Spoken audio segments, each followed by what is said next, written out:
Olá pessoal, muito boa noite a todos. Eu sou o biólogo Igor Maquieira. Você está aqui no meu canal Ciência e Meio Ambiente ou Alerta do Tempo, tá? Inscreva-se aí nos dois canais, ative as notificações, faça o canal crescer. E antes de mais nada, muito obrigado pela confiança, crescimento, tá? Confiança depositada em ambos os canais. Vamos lá de informação, porque muita gente colocou nos comentários, os amigos, né, os colegas me enviando pelo Messenger, pessoal que ainda usa o Messenger e pelo WhatsApp, a respeito das dúvidas das ondas de calor nos Estados Unidos, China, Europa. E eu coloquei aqui a parte do entendimento, de uma maneira bem simples, bem didática mesmo, muito bacana, bem levezinho para vocês entenderem, e um histórico, porque dá a entender que isso nunca ocorreu no passado, tá? Mas já ocorreu sim, algumas até com uma intensidade maior, e vamos entender também que mesmo dependendo da intensidade, tem um efeito muito marcante que infelizmente a mídia não está citando, mas que ela vem ao caso, ou melhor, ela está extremamente ligada a essas temperaturas que a mídia está colocando como sendo um extremo, uma coisa assim causada pelas mudanças climáticas antrópicas, e isso não se procede. Então vamos lá, vem comigo, vamos junto.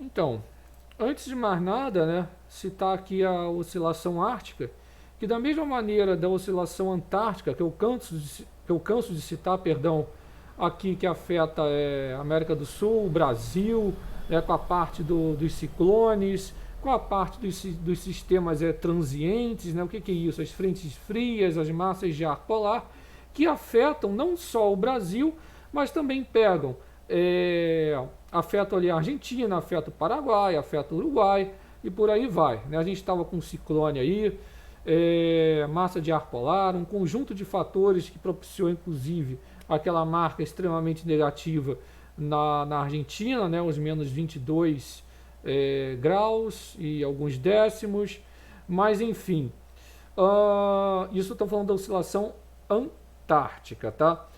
Porque ela negativa ali, ela joga essas frentes frias e causa justamente, nós estamos no inverno, né, dependendo da estação do ano, vem a causar ou muito frio, tá, de forma geral, ou muita chuva, no caso ali do verão. E lá na oscilação ártica, quando ela está positiva, ela vai causar uma coisinha que vocês vão ver na apresentação, que eu já vou jogar já, mas guarda esse dado aqui, ó, ela está positiva. E tem um fator também, que é a região 3-4 do El Ninho, do Pacífico, tá? Então essa região aqui, ela na presente data está com 0,985 graus Celsius, ela já vem nessa constante aqui, né, numa constante de alta há alguns meses, tá? Dando os indicativos justamente do El Niño, tá? Mas independentemente disso, eu canso de falar, essa temperatura positiva aqui, ela já afeta e muito a parte do misturão, vamos dizer assim, de coisas que esse aquecimento na região 3.4 vem a causar, como ondas de calor, nessas áreas que a própria mídia está citando, e outras coisitas mais aí. Mas cabe ressaltar isso daqui. Começando aqui pelo finalzinho da apresentação, eu decidi, isso já foi citado aqui, então o que está causando isso tudo, né? Essas temperaturas extremas, por exemplo, na Europa, China, Estados Unidos, uma área de alta pressão. A mesma coisa que ocorre aqui no Brasil, né? O bloqueio atmosférico que não deixa as frentes frias avançarem, está sendo muito intensa, estagnado ali, né? E não é à toa, né? Uma área totalmente bloqueada, não sai dali. Isso ocorrendo no verão pode vir a ocasionar justamente a onda de calor com o sol a pino. Aliás, vocês viram aqui no canal a explicação do porquê daquela marca de temperatura global, que falaram que foi a maior de todas, entre o dia 3, 4 até 7 de julho, que aquilo não se procede. Tá? Inclusive, o próprio site, o climateanalyzer.org, já divulgou isso. Tá? Se você perdeu o vídeo, basta acessar aí, que está lá, né? O dia mais quente, parte 1 e parte 2. Então, com isso, o ar fica estável, umidade baixa, é óbvio, né? Diminui as chances de chuva. No verão europeu, os dias são mais longos e as noites mais curtas, o que facilita o aumento da temperatura. O sol aquece facilmente porque está muito seco e com poucas horas no período da noite ele esfria menos. Então, com isso, cada dia que passa a temperatura vai aumentando mais um pouco e, aliado a isso, temos as ilhas urbanas de calor que vem cada vez mais intensificando o fenômeno. Então, não é a mudança climática que está intensificando o fenômeno. Cuidado, é um erro fatal que vocês estão cometendo, né? É justamente o efeito local, é mudança do uso, no uso da terra, tá? Da ocupação, né? Então esse sistema de alta pressão, que por exemplo, às vezes pode, aqui é só a nível de curiosidade, ele pode vir a carregar esses ventos do norte da África, do deserto do Saara para a Europa, por isso pode tornar cada vez mais o ar quente e seco. Essa cúpula térmica, tá? Ou essas cúpulas de calor que se formaram nos Estados Unidos, tá? Normalmente mais a oeste, essas águas quentes do Pacífico nessa região, né? 1, 2, 3, 4, tá mais quente as águas, então forma a barreira no oeste para o ar quente que se desloca para a costa. Então isto combina-se com o sistema da alta pressão, que permanece estacionário sobre uma área durante um período prolongado. Essas zonas de alta pressão provocam bom tempo, ausência de nuvens, então o albedo planetário ali, né, a parte da influência dele, o que permite que as temperaturas subam continuamente.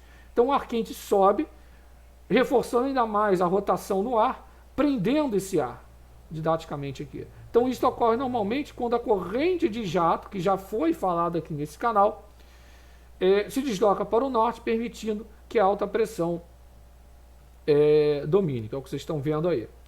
Então aqui também já foi citado, isso daqui foi em 2022, tá? Muito similar, só pegando aqui um finalzinho, durante o período positivo da fase da oscilação antártica, né? Europa e Ásia registram temperaturas mais quentes do que o normal, lembrando que entre o período de junho e julho, né, tem um máximo ali da radiação solar, enfim, isso já foi explicado aqui também, enquanto é mais frio no norte do Canadá. Em períodos negativos ocorre o inverso, Canadá mais quente e ali as outras regiões um pouquinho mais frio. Não acabou não, calma, deixa eu voltar aqui.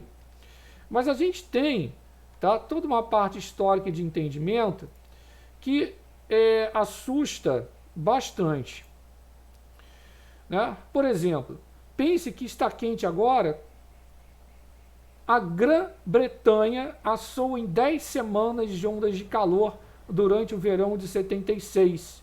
Né? Então, em meio a essa histeria toda, o próprio DMEI Online, nos lembra do verão escaldante de 76 na Grã-Bretanha.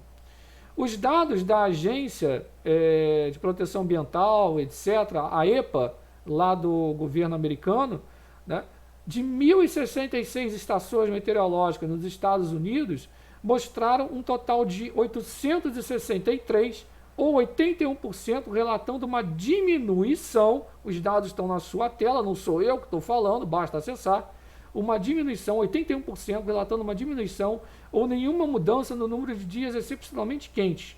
Isso é demonstrado em apenas 19% de todas as estações meteorológicas que relataram um aumento no número de dias excepcionalmente quentes desde 1948.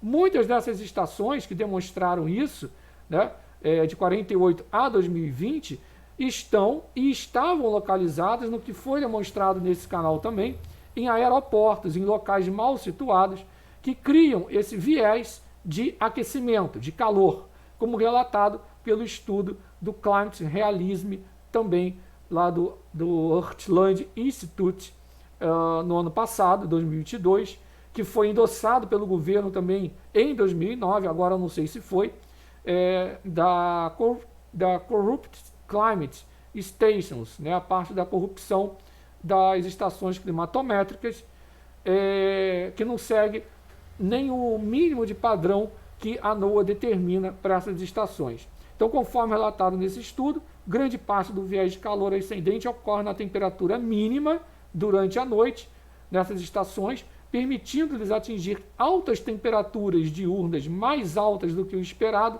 se não tivessem uma, entre aspas, vantagem do calor mais quente do que o esperado durante a noite. Quando se fala em ondas de calor nos Estados Unidos, é interessante, né, que parece que eles pegam só a parte ali da história que convém, mas dá para notar o seguinte, né? O The Guardian colocou que essas ilhas, perdão, que essas ondas de calor são turbinadas por causa das mudanças climáticas. Mas o que acontece não é isso. O que acontece é que aqui desde 81 a 2021, aliás, desde a década de 60 até 2021, vocês não veem tantas mudanças assim. O problema todo é isso aqui, ó, né? Parte da metade dos Estados Unidos experimentaram uma enorme onda de calor durante a primeira semana de junho de 25, que atingiu o pico em 5 de junho. Todos os dias naquele mês foram acima de 90 graus Fahrenheit. Aí pode falar, professor, mas hoje atinge mais. O que eu acabei de falar? Estudos comprovam a influência das ilhas urbanas de calor, potencializando justamente o quê? O calor, né? Simples como isso. Isso na parte centro-oeste. Aqui a notícia, né, do dia 8 de junho de 25, do New York Times, falando inclusive das mortes, né, 162 mortes. Aqui a frequência de dias acima de 95 graus Fahrenheit na cidade de Nova York, atingiu o pico na década de 50 e depois diminuiu nos últimos 30 anos, ou seja, de 50 até ali 2017, por aí. Vocês podem notar, não precisa ser nenhum especialista, que se eu traçasse aqui de 50 até agora, né, até a presente data demonstrada no gráfico, vocês veem que há justamente uma queda, né? Aqui também percentual de dias, né, 95 graus Fahrenheit, então justamente aqui esse percentual decaindo, né, com um grande pico realmente das ondas de calor nos anos 30. Eu vou apresentar isso aqui também. O gráfico aqui vai até 2018, conforme a imagem demonstra. Então, na verdade, a gente vê esse problema, né, desses dados de máximas e mínimas. Então, por exemplo, a figura, e aqui dados do EPA novamente, as figuras 2A e 2B abaixo mostrando as temperaturas máximas e mínimas dos Estados Unidos desde 48, de modo que corresponde ao início dos dados da EPA, na figura que eu utilizei aqui no slide anterior, desse daqui. Cadê? Espera aí. Esse daqui, ó. Agora sim, no slide anterior que eu quero dizer, é porque eu adiantei um slide aqui, perdão, esse slide aqui tinha que vir antes desse daqui. Mas vamos lá, isso não afeta aqui a informação aqui, a interação com todos vocês. Então, vamos lá, vamos compreender aqui. 2A, máximo de anomalia máxima de temperatura, anomalia mínima de temperatura. Então, o que quer dizer isso? Eu até ampliei aqui anomalia máxima de temperatura. Então, na 2A, a gente percebe que as temperaturas máximas, o tipo de temperatura que ocorreria numa onda de calor, não mudaram muito desde 1948. Pelo contrário, se vocês repararem, aqui por volta de 1954, tá? E depois, em 1963, o mouse não está colaborando, aqui, ó, 1963 aqui, tá? E 54. Então vocês podem ver o seguinte, foram até mais altas do que os dias atuais, aqui, ó, os mais presentes. Detalhe aqui, destaque, a correlação com o El Ninho de 98 e o Super El Ninho de 2015, 2016 aqui. Mas enfim, na figura 2B, a gente repara o quê? A gente repara essas temperaturas mínimas tiveram um pouquinho, né, de um aumento lento, realmente, e constante desde 48, com picos nos últimos 20 anos, com essas noites mais quentes, sendo superiores aos valores, inclusive, das décadas de 40 e 50, justamente pelo efeito da péssima localização das estações e levando à potencialização do efeito, levando, inclusive, é óbvio, ao efeito de ilha urbana de calor, né, que é justamente esse gráfico aqui, que se a gente traçar uma linha aqui, em reta assim, né, ele vai dar um pouquinho para cima. Aqui ele vai dar praticamente uma constante na anomalia máxima de temperatura. Agora, esse gráfico da EPA, poucas pessoas têm. Nossa, né?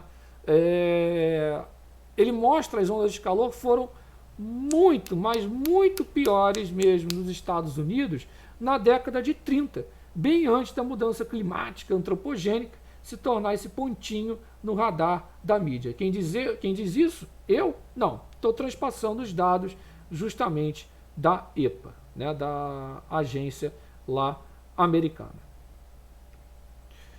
Além disso, arquivos dos jornais, por exemplo, em 1901, em junho, Nova York foi praticamente toda fechada pela forte onda de calor. Ah, professor, mas foi a mesma temperatura de agora, né, esse extremo. Se a gente for comparar, gente, 1901, Nova York não era nada comparado a hoje, né? Edifícios, vidro, né? Então, absorvendo toda a radiação ali e concentrando. Então, note aí, dia 29, dia 30, dia 1º de julho, dia 2 de julho, tá grifado ali em rosa, inclusive falando dos hospitais, dia 3 e dia 4, né? Então, dia 29, 30, 1º, 2, 3, 4, em 1901, mês de julho, tá? Quem diz isso? The New York Times. Mais tarde, em 1901, a onda de calor sacode a Europa. Sacode a Europa. No The New York Times, The Heat Wave in Europe, né? A onda de calor castigando aí a Europa, tá? Ali Londres, 19 de julho, tá? O jornal justamente 1901, tá lá, New York, Friday, Journey, 1901, né?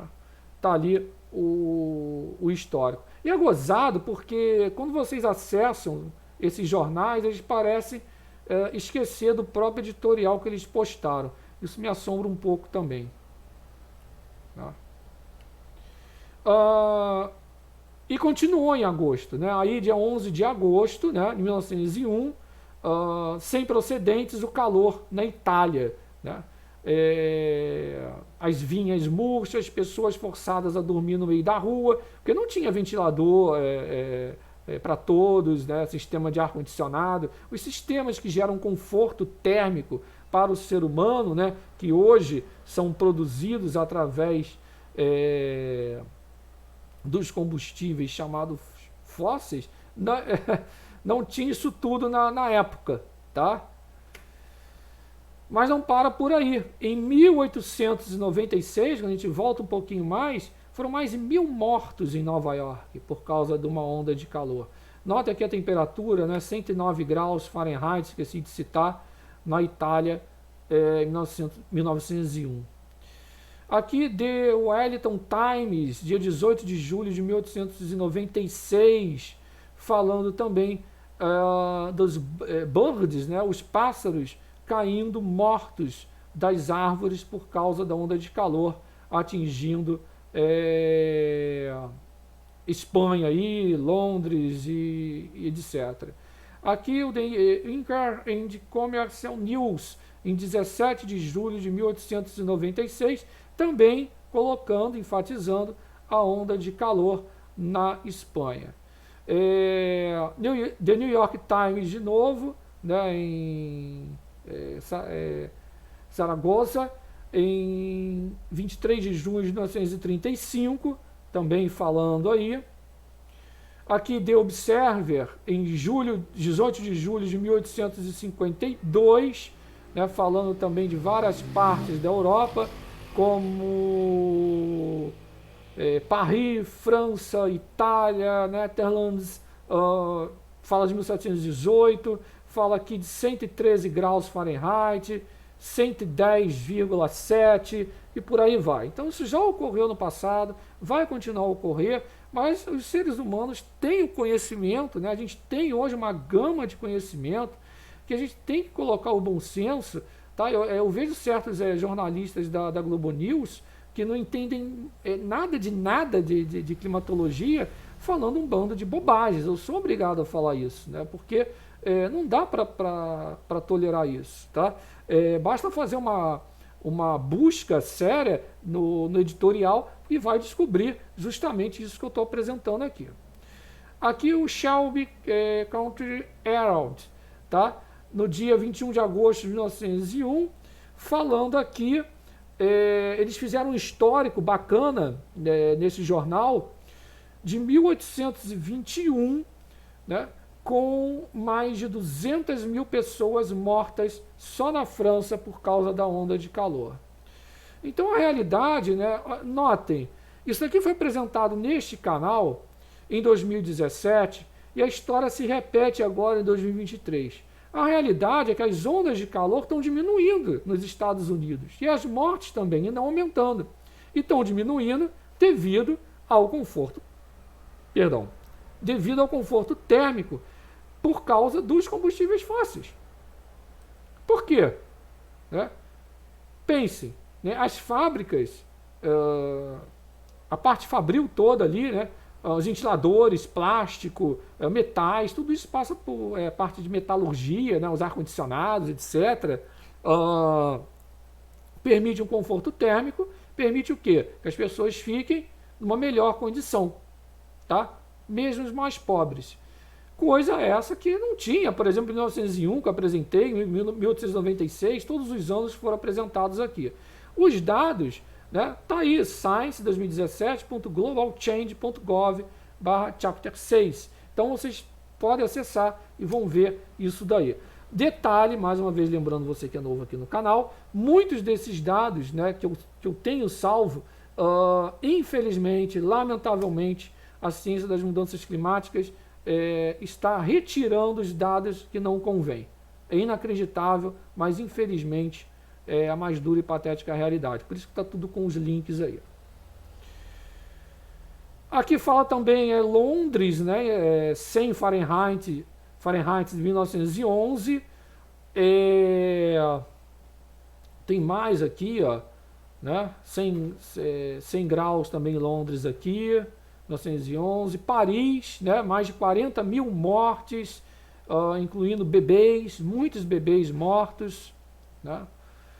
Então o Mercúrio aqui em 4 de julho, né, fez uma pequena pausa até os dias 16 e 17, foi uma das maiores ondas de calor, gente.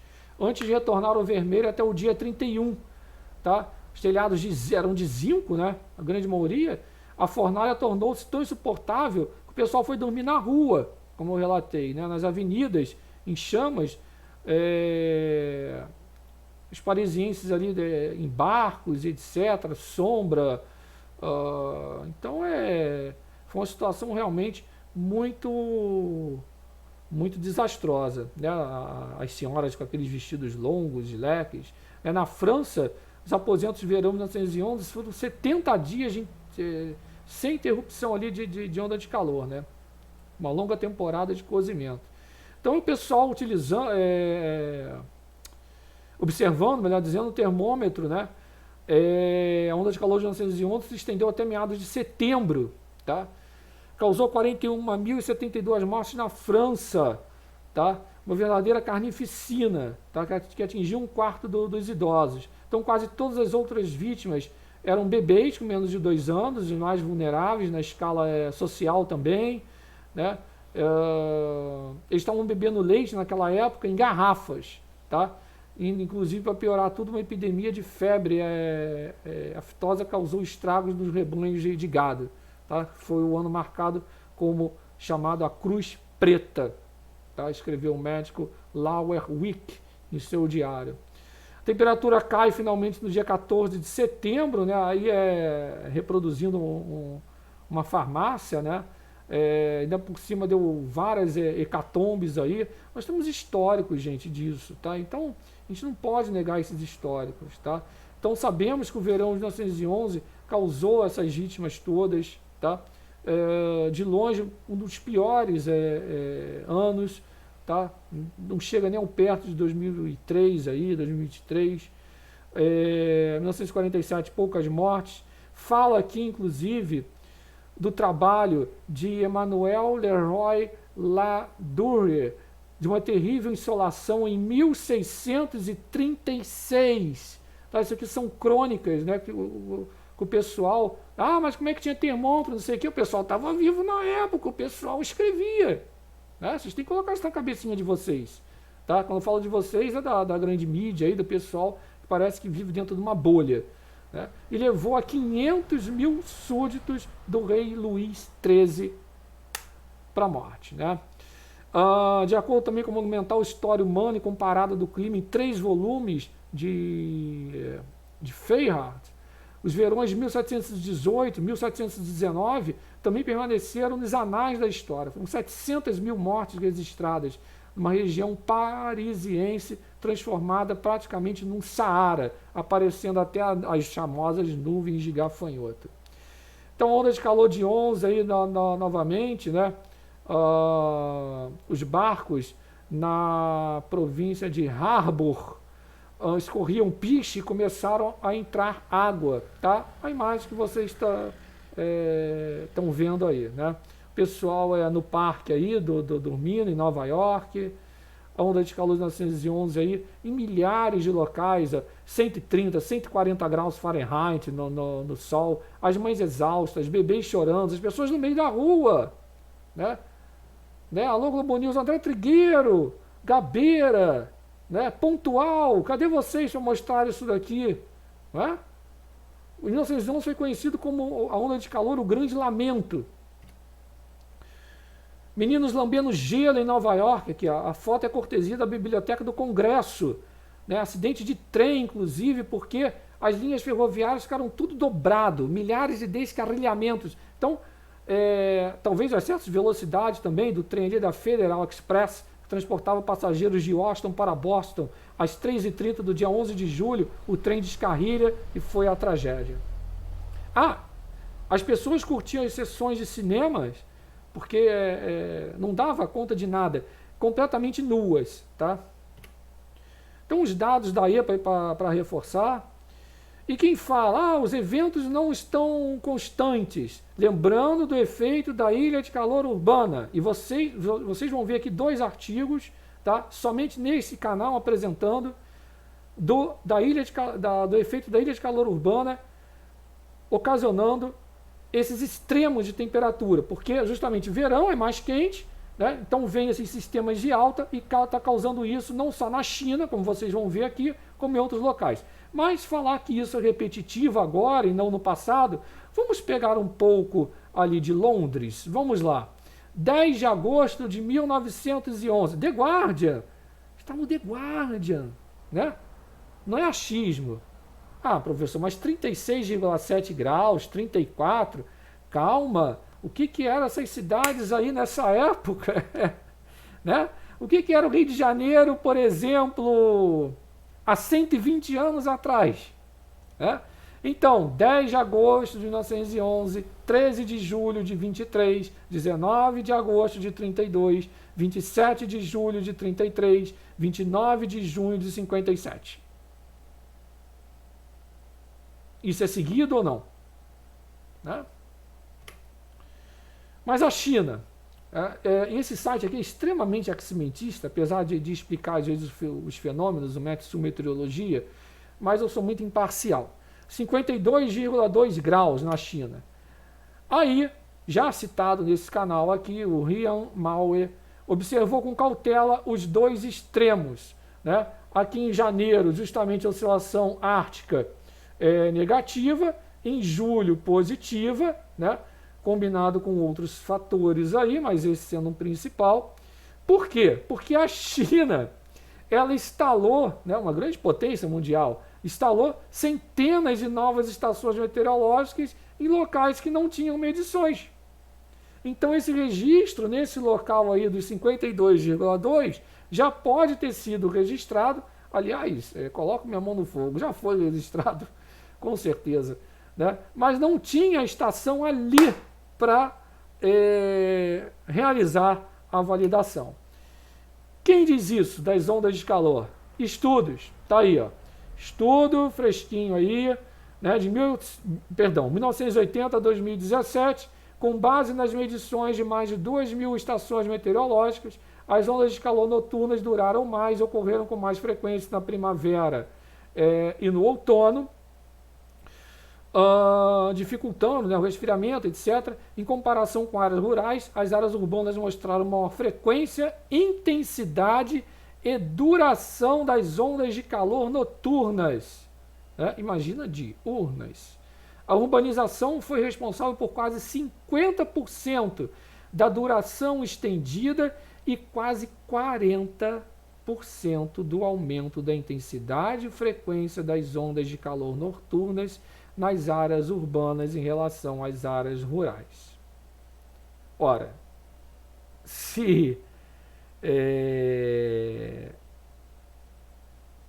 as ondas de calor noturnas estão mais intensificadas, imagina no pico ali, né, período da tarde. Aqui também, né, a ciência está traduzido. Ciência do Meio Ambiente Total, volume 731, 20 de agosto de 2020. Outro estudo, tá? Esse recente, bem recente, avaliando quantitativamente o efeito da urbanização das ilhas urbanas de calor na China, e fala aqui, a contribuição da urbanização para as ondas de calor atingiu de 30% a 50% na China. Isso serve como princípio da similaridade para a Europa, para os Estados Unidos? É óbvio que sim. Né? É óbvio. E aqui justamente as causas. Era isso que eu queria apresentar para vocês nessa live um pouquinho mais longa, é óbvio, mas o conhecimento tem que ser assim. Eu tenho que passar justamente esses dados, tá? E vocês tirem as suas conclusões, né? Se realmente são as mudanças climáticas antropogênicas ou não, né? Mas não tem nada disso. Enfim. Eu fico por aqui, um forte abraço a todos, não deixe de se inscrever no canal, ativar as notificações, compartilhar bastante esse vídeo, deixa aquele like bacana. Quem puder realizar essa colaboração, o link já está na descrição. Inscreva-se nos dois canais, aquele conteúdo de qualidade, responsabilidade, utilidade pública, informação, curiosidade, vocês só encontram aqui nos dois canais. Aquele conteúdo top mesmo. Forte abraço, fui, muito obrigado.